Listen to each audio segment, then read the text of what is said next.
Hello students, welcome back to JPIT। Myself Ragini Sinha. तो पिछले lecture में हमने देखा था कितने टाइप के मोटर होते हैं, type of motor and application of motor.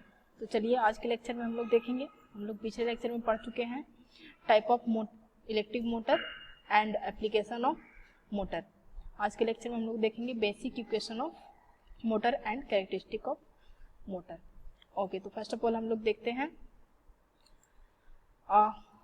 Basic equation of motor. Basic equation of motor हम लोग देखेंगे सबसे पहले। ओके, तो ये आपका सर्किट डायग्राम है डीसी सीरीज मोटर का। यहां पे हमने लिया है RSE जो कि आपका है सीरीज बाइंडिंग रेजिस्टेंस, IAC जो कि आपका है current flowing through the series field, and RA armature resistance, IA armature current, IL load current and V आपका टर्मिनल वोल्टेज। ये हमने सारे ऑपरेटर्स लिए हैं। अब हम यहाँ पे देखेंगे आर्मेचर करंट का, जो आर्मेचर करंट है उसका इक्वेशन। तो आर्मेचर करंट जो सर्किट का होगा IA, वो आपका हो जाएगा IAC equal to IL is equal to I। जो आपका आर्मेचर करंट है ये क्या, IA equal to IAC equal to IL equal to I। ये आपका करंट का इक्वेशन हो जाएगा। क्या होंगे, आर्मेचर करंट इक्वल टू, या तो हम बोल लें या फिर हम रेजिस्टेंस आपका सीरीज करंट बोल लें या फिर लोड करंट, सब क्या होते हैं, करंट आपका इक्वल होगा इक्वेशन।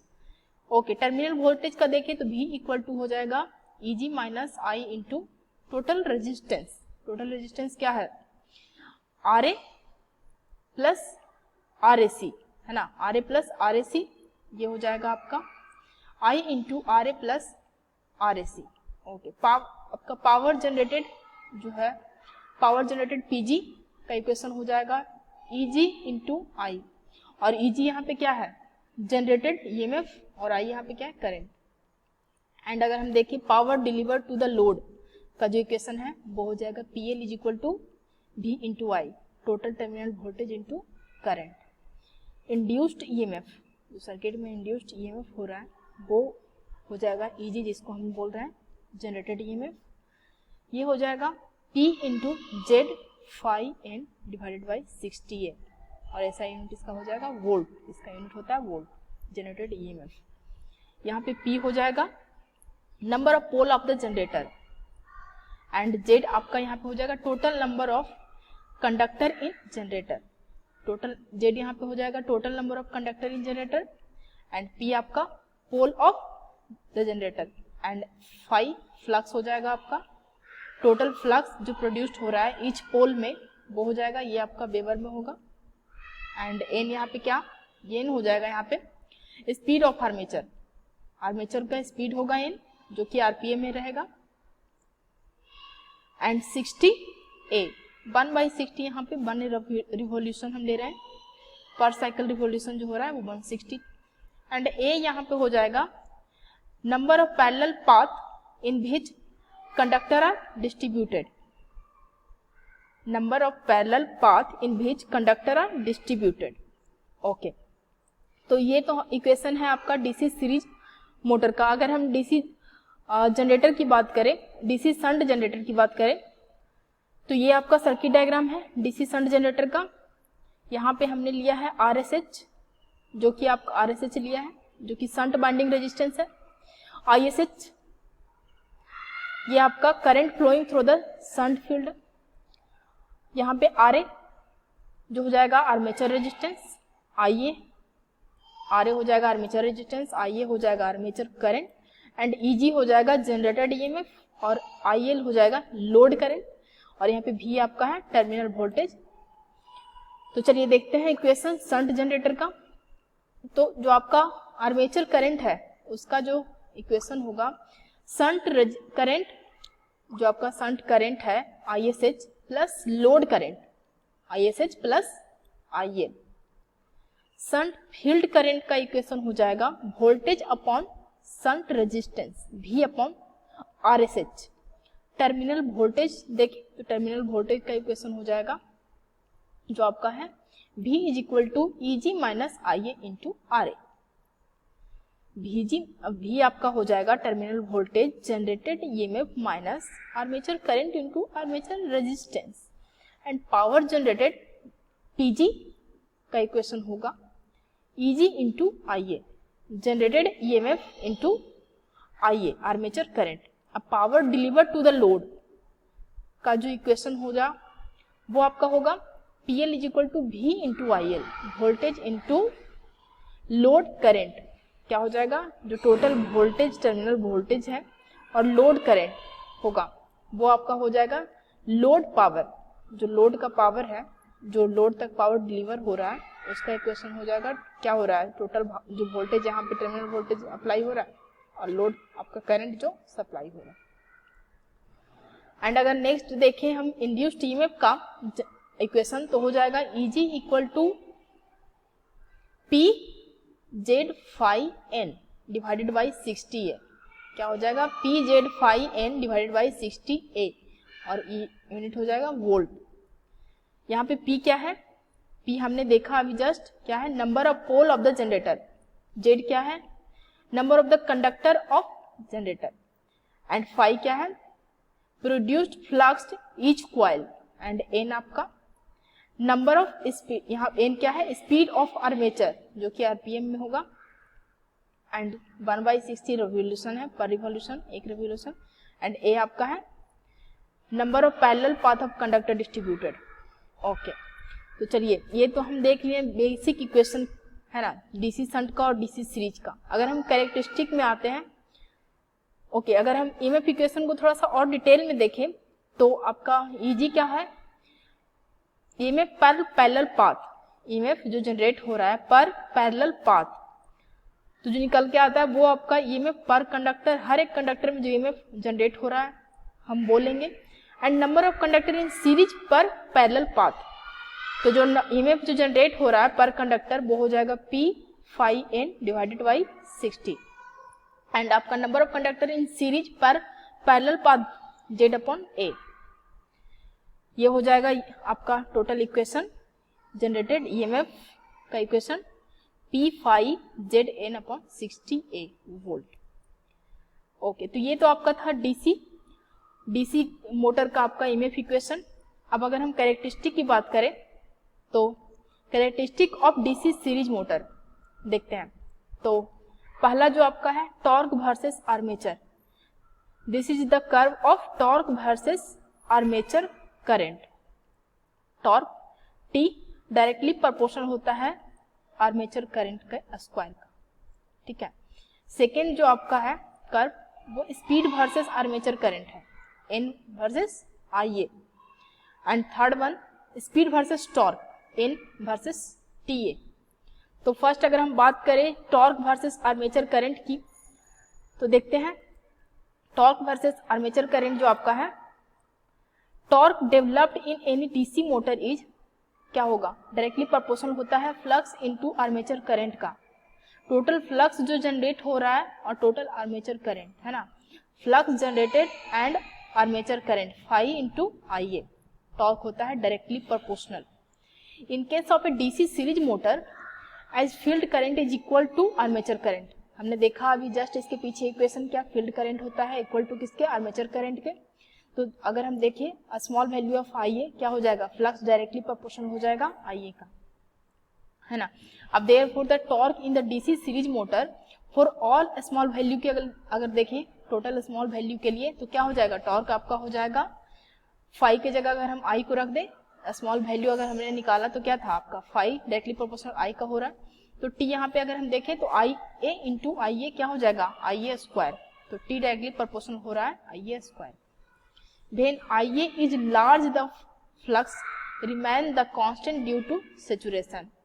आपका क्या है, फ्लक्स अगर रिमेन सेचुरेशन के अकॉर्डिंग क्या है, कांस्टेंट है, तो IA क्या है यहाँ पे लार्ज है। The torque is directly proportional to armature current, जो टॉर्क है डायरेक्टली प्रोपोर्शनल हो जाएगा आर्मेचर करंट का, टॉर्क यहाँ पे क्या हो जाएगा, directly proportional to armature current. ये आपका यहाँ पे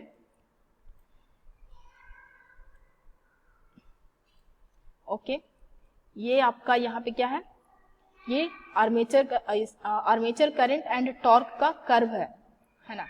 आर्मेचर करंट अगर हम देखें तो क्या है, टॉर्क डायरेक्टली प्रोपोर्शनल हो रहा है आर्मेचर करंट का। मीन्स अगर आर्मेचर करंट की वैल्यू, इसकी वैल्यू अगर इंक्रीज होती है तो ये भी क्या होगा, टॉर्क भी आपका इंक्रीज होगा। अगर हम इसको देखें ग्राफ में तो क्या हो रहा है, देखिए इस ग्राफ से समझिए। ग्राफ आपका क्या है, हम इसकी वैल्यू पहले यहाँ पे 0 है।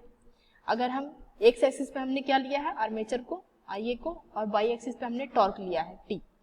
अगर हम 0 से इसकी वैल्यू बढ़ा के सपोज 5 कर देते हैं तो टॉर्क क्या हो रहा है, अगर टॉर्क यहाँ पे 0 है तो यहाँ पे 5 कर रहे हैं तो टॉर्क का ग्राफ भी क्या हो रहा है, बढ़ रहा है। मीन्स टॉर्क वैल्यू भी यहाँ पे बढ़ गया, 0 से वो भी इंक्रीज हो गया। टॉर्क का वैल्यू बढ़ाते हैं तो आर्मेचर करंट का वैल्यू इंक्रीज करते हैं तो आपका टॉर्क भी क्या होगा, इंक्रीज होगा। ठीक है। अब अगर हम सेकेंड देखें,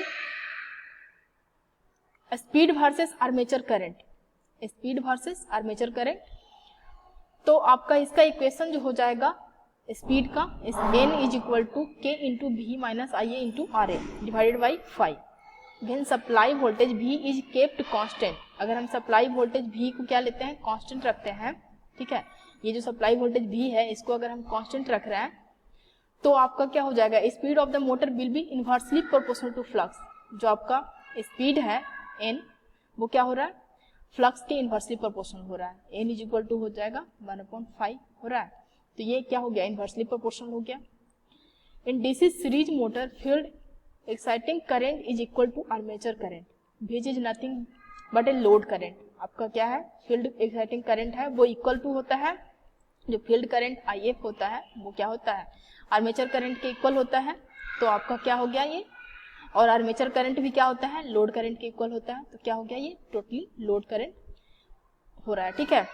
अब देखिए, therefore at light load, therefore at light load when, okay, therefore at light load when saturation is not attained, अगर आपका लोड बहुत कम है तब सैचुरेशन क्या होगा, अटेंड नहीं हो पाएगा। उस केस में क्या हो जाएगा, flux will be proportional to the, flux will be proportional to the, क्या हो रहा है, armature current and hence speed will be inversely proportional to the armature current. Flux proportional to हो रहा है आर्मेचर करंट का, मीन्स फ्लक्स डायरेक्टली प्रोपोर्शनल किसके हो रहा है, proportional to armature current, hence speed will be inversely proportional to armature current.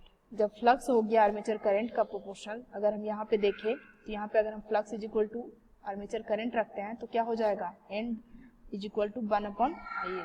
तो ये हो गया speed inversely proportional to armature current. Hence speed and armature current characteristic is hyperbolic curve up to saturation. जब तक ये saturation gain नहीं कर लेता तब तक इसका जो कर्व होगा वो हाइपरबोलिक कर्व होगा। देखिए ये जो कर्व है इसको समझिए, आपका आर्मेचर करंट हो गया, क्या है, इनवर्सली प्रोपोर्शनल है। मीन्स कि अगर आर्मेचर करंट का वैल्यू क्या होगा, बढ़ेगा, अगर इसका वैल्यू बढ़ेगा तो ये वैल्यू क्या होगा, घटेगा, स्पीड आपका डिक्रीज होगा। आर्मेचर करंट अगर इंक्रीज हो रहा है तो स्पीड आपका जो है मोटर का वो क्या होगा, डिक्रीज होगा। देखिए यहाँ पे अगर 0 है और अगर हम करंट की वैल्यू को क्या कर रहे हैं, आर्मेचर करंट को बढ़ा रहे हैं 0 से, सपोज दैट यहाँ पे हमने 5 लिया, 10 लिया एंड 20 लिया। ठीक है, तो 5 एम्पियर अगर हम जब रखते हैं तो यहाँ पे क्या हो रहा है, देखिए यहाँ से एक, ये क्या है, वैल्यू स्पीड का आपका वैल्यू क्या है, ज्यादा है। ठीक है, सपोज दैट कि यहाँ पे 20 है, यहाँ पे 10 है और यहाँ 5 सपोज। ठीक है, तो अगर 5 है, ठीक है, 5 है यहाँ पे आर्मेचर करंट, तो ये क्या है, वैल्यू 20 है। टॉर्क जो आपका स्पीड है वो 20 है। ठीक है, 20 RPM है। और अगर देखिए जब 10 हो जाता है तो क्या होगा, ये वैल्यू यहाँ आ गया है ना।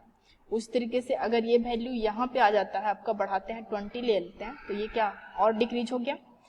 तो क्या इससे समझ में आ रहा है कि जैसे जैसे हम क्या कर रहे हैं, आर्मेचर की वैल्यू को इंक्रीज कर रहे हैं, आपका स्पीड क्या हो रहा है, डिक्रीज हो रहा है ना।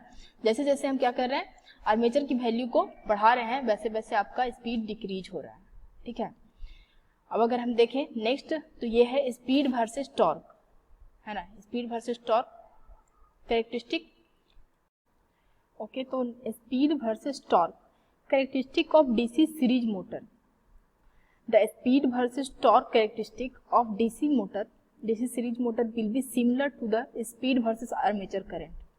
जो सेम आपका स्पीड और आर्मेचर करंट का जो कैरेक्टरिस्टिक है सेम आपका हो जाएगा, सिमिलर उसी के जैसे स्पीड वर्सेस टॉर्क।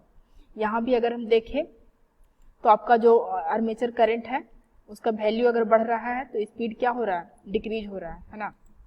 अगर हम यहाँ पे भी देखें स्पीड वर्सेस टॉर्क कैरेक्टरिस्टिक, तो टॉर्क क्या होता है, टॉर्क हमने देखा कि डायरेक्टली प्रोपोर्शनल टू IA होता है, torque directly proportional to IA होता है आर्मेचर करंट के। तो यहाँ से अगर टॉर्क डायरेक्टली हो रहा है आर्मेचर करंट के प्रोपोर्शनल, और आपका स्पीड हमने देखा कि स्पीड क्या होता है, इनवर्सली प्रोपोर्शनल होता है 1 फ्लक्स के इनवर्सली प्रोपोर्शनल, और फ्लक्स क्या हो जाएगा, फ्लक्स डायरेक्टली प्रोपोर्शनल IA होता है। तो यहाँ से स्पीड क्या हो गया, inversely proportional to IA armature current. तो यहाँ से अगर हम देखें तो N इज इक्वल टू हो जाएगा 1/T, 1/T है ना।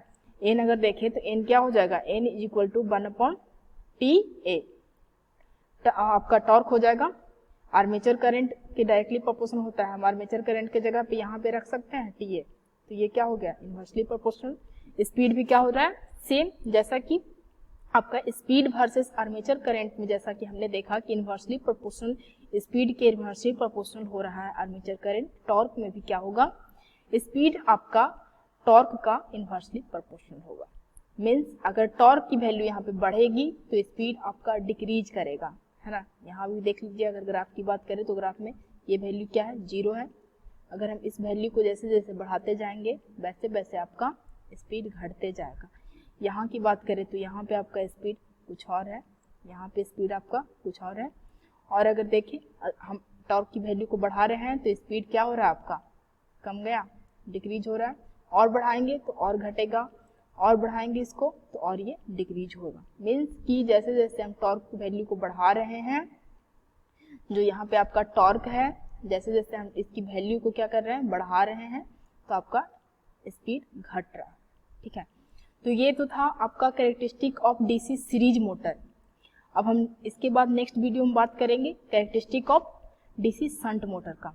चलिए आज की वीडियो तो यहीं तक रहने देते हैं। अगर वीडियो अच्छा लगे तो इसको प्लीज़ लाइक और शेयर जरूर करें। Thank you.